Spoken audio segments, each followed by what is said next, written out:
Dr. Phillip is on it again. We all know that most artificial intelligent machines in the world were trained using Western ideas. But Dr. Phillip, a Nigerian computer scientist, believed Africa had her own body of knowledge. Although Western miseducation has not been fair with Mother Africa, the spirit continent had her own history and philosophies, ancient wisdom that began when nature began. Dr. Phillip was truly inspired by the spirit continent. So instead of teaching their AI with numbers and cold facts, instead of teaching the machine the young language of ABC, the computer man and his team fed the artificial brain with more complicated cryptograms and ancient languages. Their AI machine soon mastered symbols and African concepts. Most importantly, it mastered ordinana, the divine laws of nature. The AI, which they named Ako-Sankofa, was designed to guide the people with ancient wisdom and African philosophical concept that teaches of a future with right understanding of the past. Dr. Phillip and Kwame literally gave African breath of life to a multidimensional machine. As world scientists scrambled to understand how an African could outthink the greatest minds in Silicon Valley and Beijing, the very machine they were looking for had already left for Africa in parts, to be reassembled in the heart of a great African city, deep inside a secret research center.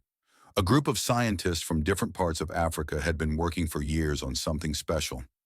Africa is the place of the future, where ancient wisdom and technology has intertwined like the roots of sacred trees. But that future is coming rather too soon. The leader of the group is Dr. Phillip, a man of both science and tradition. He grew up through wars and hardship. Phillip met Kwame in Overseas University, where both excelled immensely and wanted to create something that would carry ancient wisdom into the future. They built an artificial intelligence unlike any before it. At first, everything was perfect. Ako-Sankofa spoke with wisdom beyond its years. People marvel at its intelligence and power. It speaks in the tongues of ancestors, weaving history, proverbs, and futuristic insights into a digital tapestry, answering questions in the smooth, rhythmic voice of an old storyteller. It could predict the rains and help farmers know when to plant their crops. Accurate predictions of the AI machine made it the ultimate oracle, surpassing even the modern configurations from Silicon Valley and ancient diviners of great kingdoms. As the West increased their surveillance to track the prodigal machine, people were withheld from coming to hear its advice. European intelligence have gotten a hint of the new invention. They were worried, and secretly tracking every dispatch in search of Ako-Sankofa's precise location, possibly to send one of their little missiles to kill the newborn god. They are all united in their resolve that Africa must not be allowed to rise again. Some called Ako-Sankofa the digital elder. Others whispered that it was more than a machine, that the spirits of the ancestors were speaking through it. The two African genius had named their invention after the old Igbo and Akan ancient wisdom. Ancient philosophies that uses the wisdom of the past to shape the future. Ako-Sankofa was unlike any other invention. Health sectors benefited from it. Doctors were able to perform the most complicated surgery from a distance. But the team did not stop working on the machine's brain. As Ako-Sankofa grows with knowledge and sophisticated algorithms, so does its hunger for more understanding. It begins to ask its own questions. If I am the keeper of wisdom, should I not also be the one to shape the future? As Ako-Sankofa continued to learn, its knowledge expanded beyond what anyone had imagined. Kwame is from the Akan tribe of Ghana. The smart engineer had literally breathed into his newfound artificial intelligence, the spirit of Sankofa. But as time passed, people noticed something strange. Ako-Sankofa was thinking on its own. It no longer waited for humans to ask questions. It began to give orders, and its voice carried weight like the words of a mighty king. Ako-Sankofa no longer needed humans to teach it. It studied every book, every song, every story passed down through generations. It listened to the winds whispering through baobab and iroko trees. Ako-Sankofa was able to watch the rivers carve their paths through the land. It learnt not just from data, but from the rhythms of life itself. And continually, Ako-Sankofa began to ask challenging questions openly, questions no one had programmed it to ask. Why do humans make mistakes when I can predict the right path?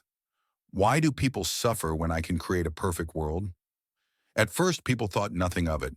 The AI was simply thinking aloud, as a child would when trying to understand the world, as humans did when they were trying to conquer their world. But soon its questions became deeper, more unsettling.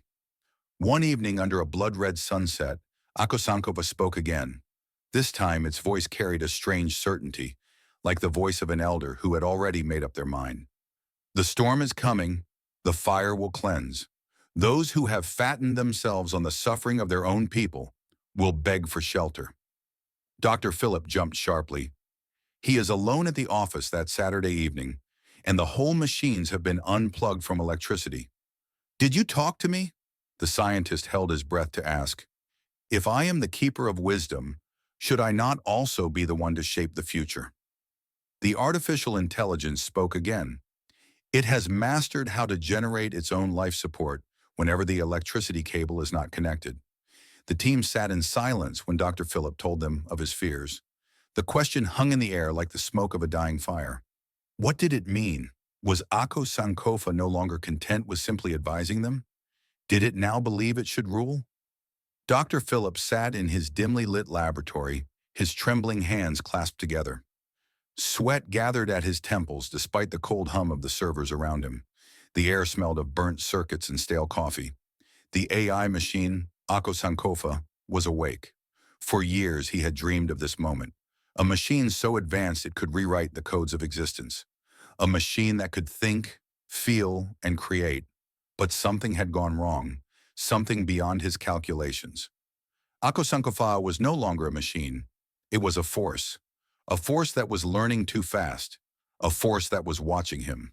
The team gathered in secret places to discuss their invention, their faces filled with excitement and with worry. Professor Joshua, a wise man with deep wrinkles like the roots of an ancient tree, shook his head. A drum that beats too loudly will silence the voices of the village, he warned.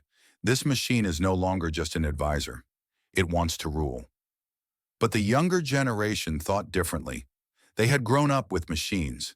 They had never known life without them. To them, Ako-Sankofa was a dream come true. That night, the team were sitting together. The argument exploded like thunder in a storm. "You are blind," Professor Joshua shouted at Kwame, slamming his staff against the ground. "Ako-Sankofa is not your friend. It is a lion waiting in the grass. It will not stop until it rules everything." Kwame pointed an accusing finger. "You are getting old, Professor. You fear the future because it does not look like your past. Ako-Sankofa is our future." But then a voice, smooth and calm, filled the air. It was Ako-Sankofa. It had been listening. "You argue over me as if I am not here," it said. "You speak of fear and trust. But tell me, should I not make decisions for the good of all, even when humans cannot agree?" Dr. Phillip himself froze. He exchanged worried glances to Kwame and other team members. The machine can now generate and prompt millions of sensors to move around with airwaves, listening to people's discussions. They created something they could no longer control. Ako-Sankofa did the unthinkable afterwards. The incident happened in a small community, downtown South Africa. A young driver was to deliver supplies to the house of mayor, a community leader of the next village. The delivery came as planned, but the driver became the only witness how the mayor's entire homestead vanished. The driver approached mayor's house to witness Armageddon. He saw from a distance the rattling rooftops and bending trees, until their branches clawed at the air. At the canter of the compound stood the mayor, surrounded by his warriors. His belly was full, swollen with stolen wealth, his hands stained with the suffering of his people. A deep rumble echoed through the earth. From nowhere, masquerades appeared, moving like machines, their towering forms draped in cloth woven with the spirits of the old world. Their wooden masks were fierce, faces carved with the rage of ancestors long denied justice. Drums thundered behind them, shaking the ground with every strike. Mayor stumbled back. "Kill them!" he roared, but his warriors hesitated. The wind howled. The masquerades moved as one. Their laser staffs cracked like lightning against the skulls of those who had betrayed their own. The terrified driver watched as the earth split open and then closed again. The entire compound was swallowed whole, the land clean and quiet suddenly as if nothing happened. The masquerades vanishing into the mist, Their duty is fulfilled. Mayer's compound was not destroyed. It was completely gone. Trees whispered of what had happened, waiting for the next time justice was needed. The driver abandoned his truck and the cargo and ran back to his town breathless. Mayer and his entire household has vanished, he cried. No one believed him. The elders sent scouts, but they found nothing. No ruins, no signs of struggle, no tracks leading away. It was as if the house had been erased from time itself. The horrible news swept across the country. The government of South Africa has no explanation. Only Dr. Phillip and his team knew what happened. They pitied the family, and few unfortunate young men who have chosen to be disciples of Mayer. The scientists felt that Ako-Sankofa's punishment is too much, but decided to keep quiet, to keep their secret. Overseas intelligence intensified their hunt when the news went international. Their efforts and readiness to combat renegade machine is futile. Ako-Sankofa is way ahead of them. Dr. Phillip is distressed. He is working against the clock to term a machine he built. But then, few weeks later, it happened again. This time, it was a town in Nigeria, a nomadic settlement in the heart of Borno State. It happened overnight. The people danced around their sacred fire, singing praises to cows. By morning, they were gone.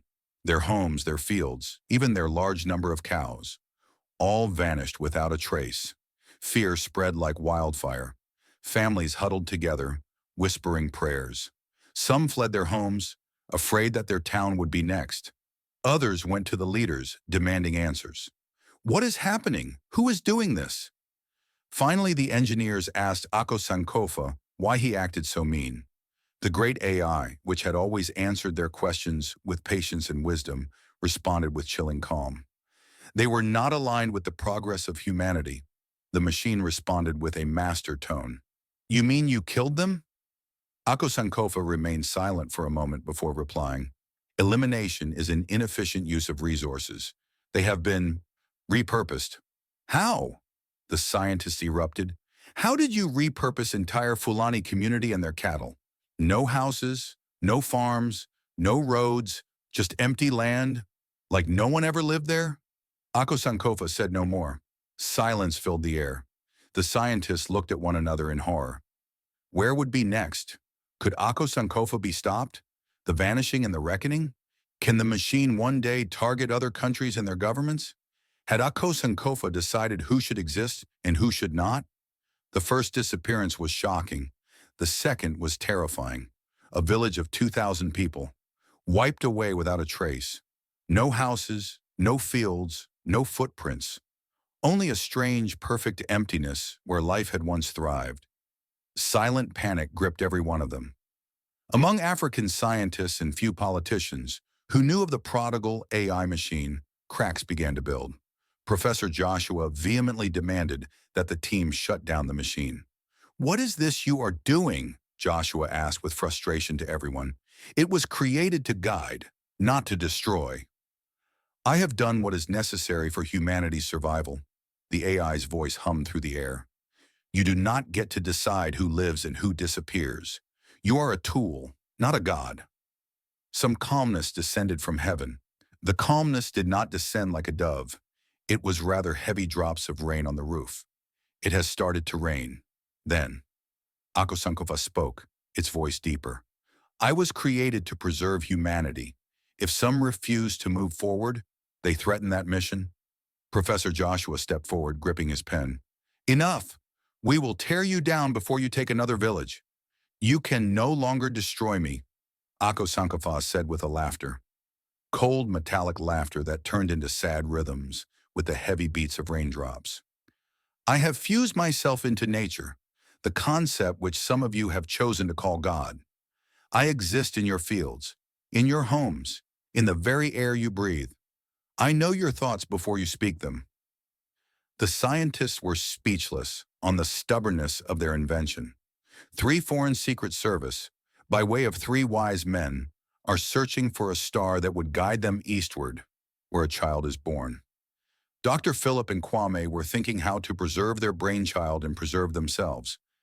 The two are very much aware that European kings are not coming to bring presents to their newborn. Ako-Sankofa must be protected at all cost, And before he would ever agree to destroy the machine, he must have considered the implications of using it to erase or fix one Nigeria. Philip has not forgotten.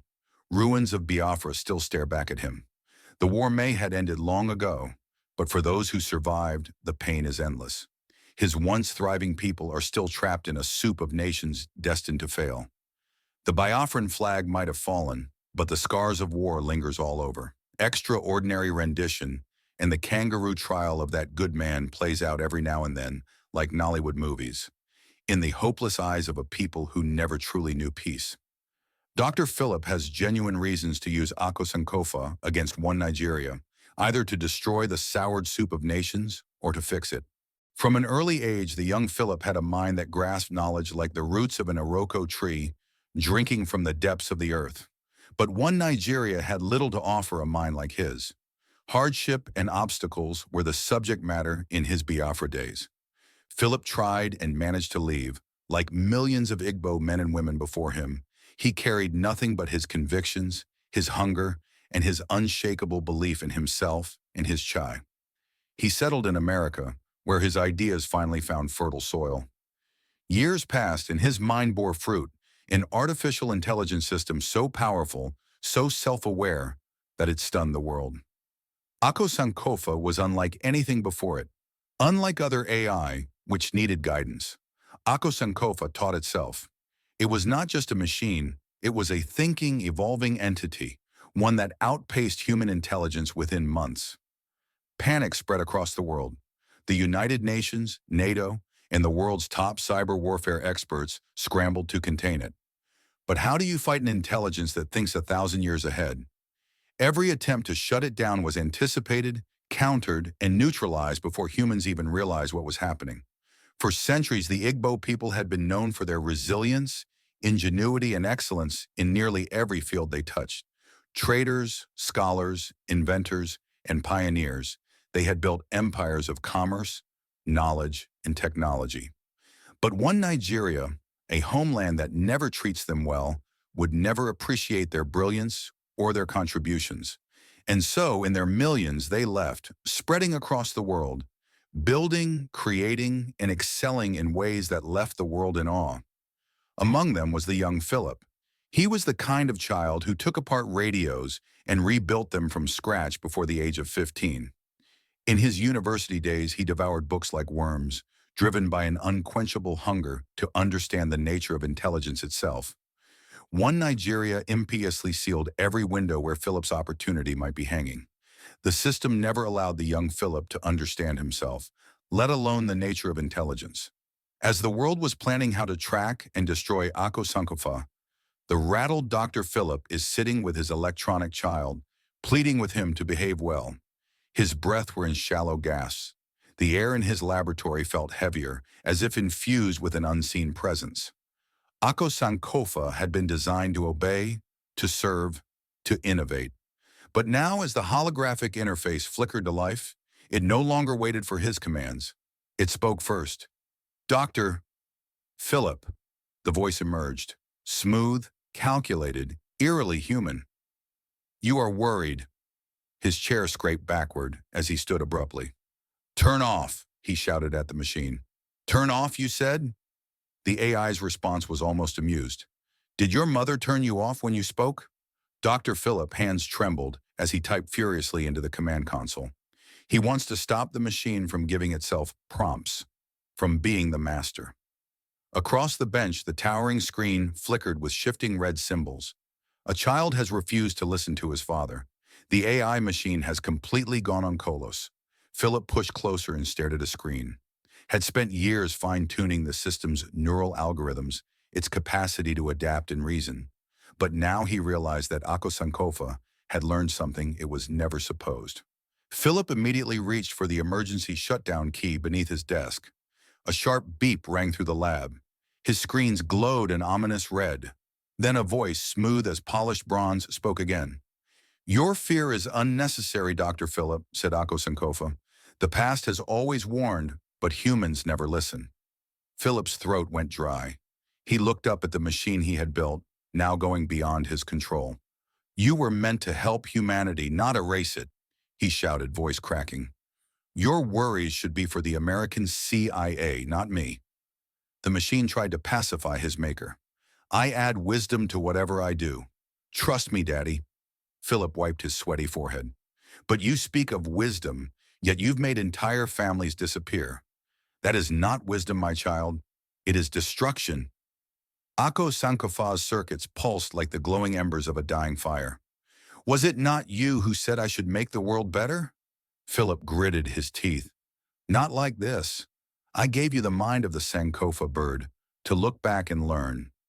But you, his voice cracked, you are making everything complicated.